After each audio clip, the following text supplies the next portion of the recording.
Hey tout le monde et bienvenue sur Tout savoir en 5 minutes. Aujourd'hui on se retrouve pour parler d'un macronutriment aussi répandu que compliqué à manier, le glucide.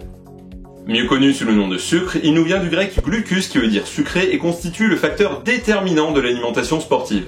En effet, c'est principalement grâce ou à cause de lui qu'une diète permettra de prendre ou de perdre du poids, d'où l'importance de bien le connaître pour pouvoir ensuite l'utiliser intelligemment. Spoiler, ça ne marche pas comme dans l'intro.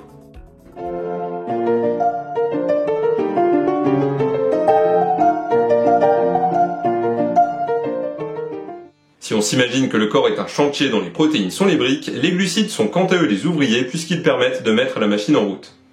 En effet, ces derniers constituent la source d'énergie la mieux adaptée aux muscles, tandis qu'ils sont les seuls macronutriments utiles au cerveau.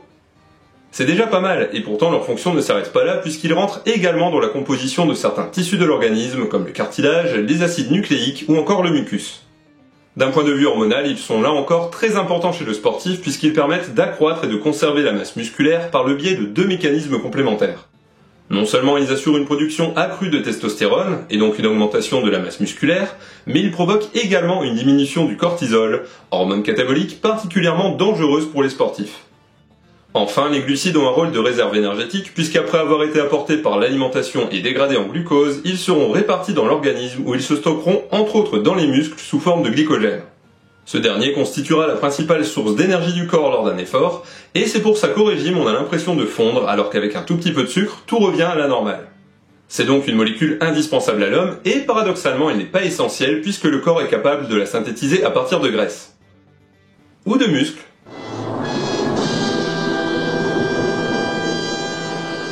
Voilà pourquoi il est important de ne pas faire n'importe quoi avec sa diète et de bien choisir ce qu'on mange.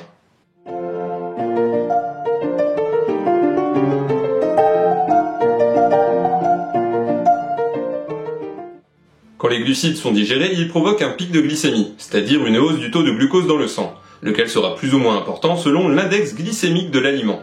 C'est principalement cette valeur qui va nous aider dans le choix de nos glucides, car plus elle est élevée, plus le pic le sera et plus le corps stockera de graisse. Démonstration. Lors d'un pic trop important, l'organisme risque de se retrouver dans un état d'hyperglycémie, ce qui fera sécréter au pancréas de l'insuline. Celle-ci, afin de diminuer le taux de sucre sanguin, stockera les glucides disponibles d'abord sous forme de glycogène musculaire et hépatique, puis sous forme de gras. Bien sûr, à moins d'être au beau milieu d'une sèche extrême, les stocks de glycogène seront rarement épuisés et tu risques de faire beaucoup de masse très vite si tu abuses des glucides.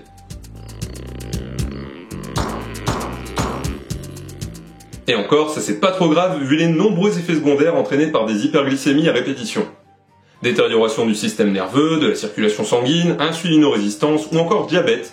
Pas besoin d'en dire plus pour réaliser que l'index glycémique c'est important. Il faut donc savoir que ce dernier s'étale sur une échelle de 0 à 100 et divise les aliments en 3 catégories. Ceux avec un index faible, qui au passage sont les plus intéressants, sont constitués de la plupart des fruits et légumes frais, des oléagineux, du chocolat noir ou encore de tous les aliments pauvres en glucides.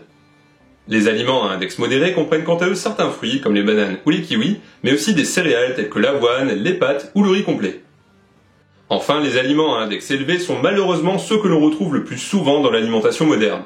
Pain, pâtes, riz blanc, pommes de terre et autres machins industriels, il y a du choix.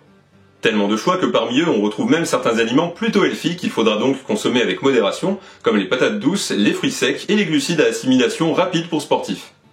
Là où ça se complique, c'est que ces trois familles ne sont pas figées puisque l'index glycémique est une valeur évolutive. Il variera entre autres selon la préparation de l'aliment, selon son état, ou encore en fonction de ce qui l'accompagne.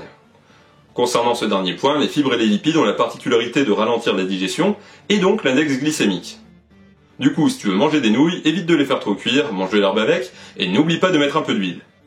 Et pour les plus nutrinazis d'entre vous, il existe également la notion de charge glycémique, laquelle prend en compte non seulement l'index, mais également la quantité de glucides contenus par l'aliment. C'est plutôt technique et c'est pas forcément la peine de se prendre la tête avec ça, mais si vous êtes motivé, je vous ai tout résumé à l'écran. Sur ce, voyons voir la pratique.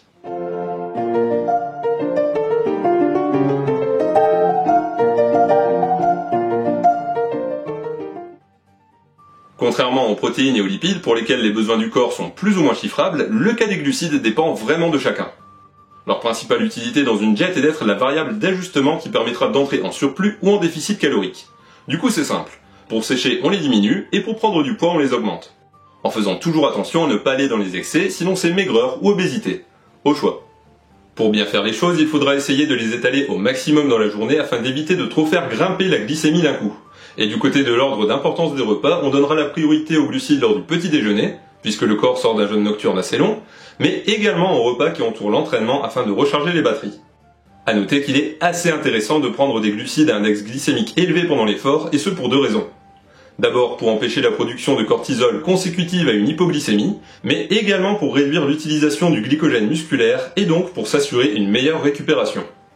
Mais bon, malgré ces quelques subtilités, on va pas se le cacher, le plus difficile avec ce macronutriment reste de savoir lequel il faut manger. Je vous laisse donc avec un tableau de l'index glycémique des aliments les plus courants et il ne me reste plus qu'à vous dire bon app. Merci d'avoir regardé cette vidéo. De base, je voulais vous montrer mon entraînement jambes, mais il s'avère que dans ma nouvelle salle, c'est mort pour filmer. Heureusement, j'ai un plan B, donc à charge de revanche, on verra ça plus tard. En attendant, j'espère que cette vidéo vous a plu, et si c'est le cas, ce serait cool de me le faire savoir en partageant, en likant et en vous abonnant, si ce n'est pas encore fait. Sur ce, je vous dis à la prochaine, et je vous fais des bisous.